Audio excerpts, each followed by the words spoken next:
Halo teman-teman, salam sehat selalu untuk kita semua. Salam sejahtera. Kembali dengan saya Bung Roban, dan nanti malam ya, atau tepatnya dini hari Sabtu tanggal 6 ya, waktu Indonesia bagian barat 01.30 ya. Karena di Dubai itu masih tanggal 5. Tim nasional kita U23 yang saat ini sedang berada di Dubai untuk melakoni atau mempersiapkan diri dalam TC sebelum tampil di putaran final Piala Asia U23 pada 15 April sampai 3 Mei akan datang, akan ditantang ya oleh tim U23 Arab Saudi.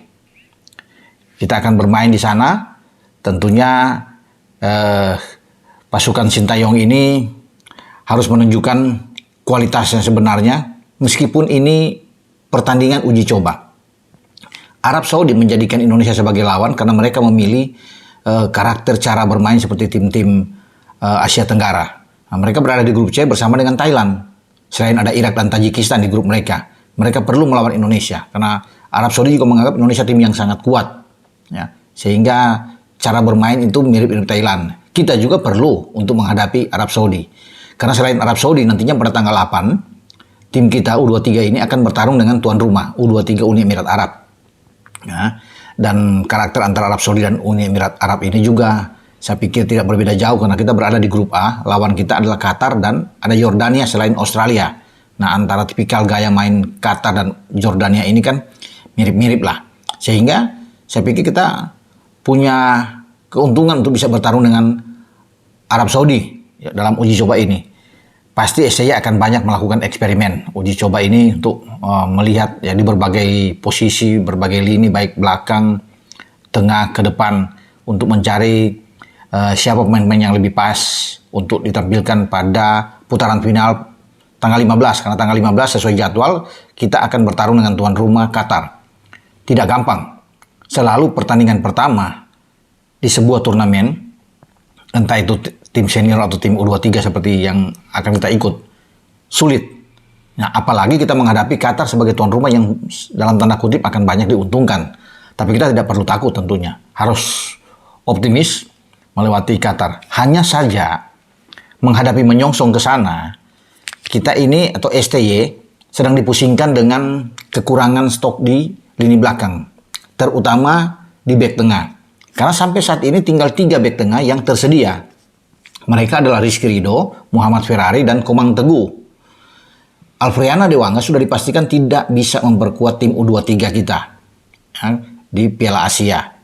Dia baru selesai menjalani operasi, ya, ada benjolan di ketiaknya, sehingga sudah diputuskan tim medis, tim dokter tidak akan memaksakan Dewanga. Padahal sebenarnya kalau Dewanga itu bugar, dia tidak ada operasi. Ya, ini pemain PSIS yang kita andalkan untuk bermain di belakang.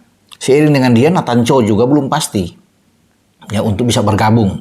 Karena Nathan Chow itu bisa sebenarnya selain di bek kiri, dengan ada Arhan sana, Nathan Chow juga bisa ditarik ke tengah. Ketika Nathan Chow belum ada kepastian, Justin Hubner juga dipastikan akan ditahan, tidak dilepas oleh klubnya Osaka ya, atau Cerezo Osaka.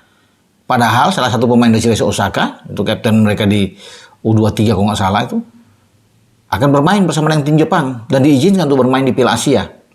Nah, itu yang sangat disayangkan.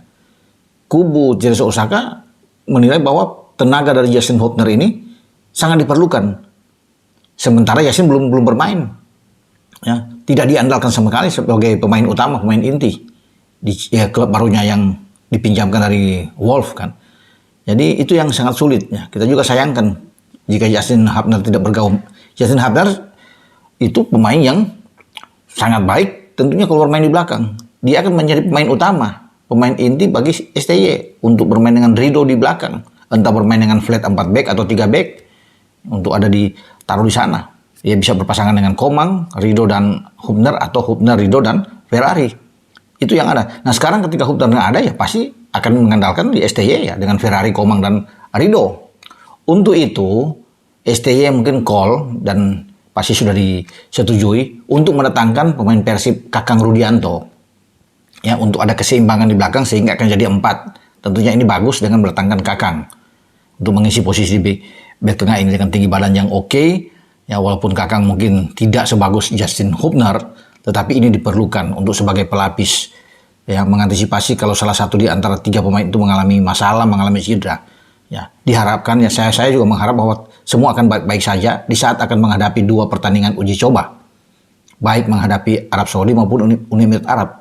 Kalau Ridho cedera, ini lebih parah, lebih bermasalah buat kita.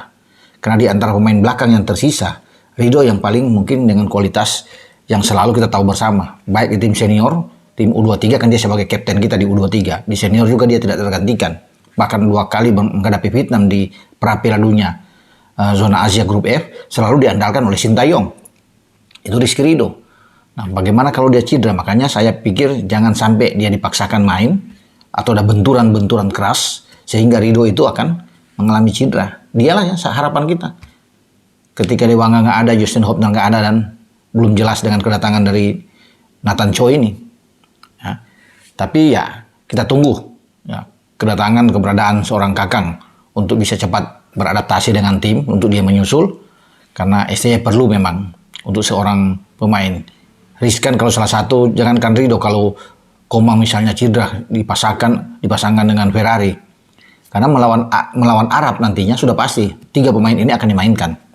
Kalau bermain dengan 3 back, tidak ada back tengah sekuat mereka, ya setara dengan Ferrari, Komang dan Ridho saat ini, sehingga pasti dia dimainkan ya oleh STY. Nah, dengan datangnya Kakang tentunya ini sangat bagus sebagai pelapis untuk saling bergantian menghadapi Arab Saudi dan juga persiapan menghadapi Uni Emirat Arab.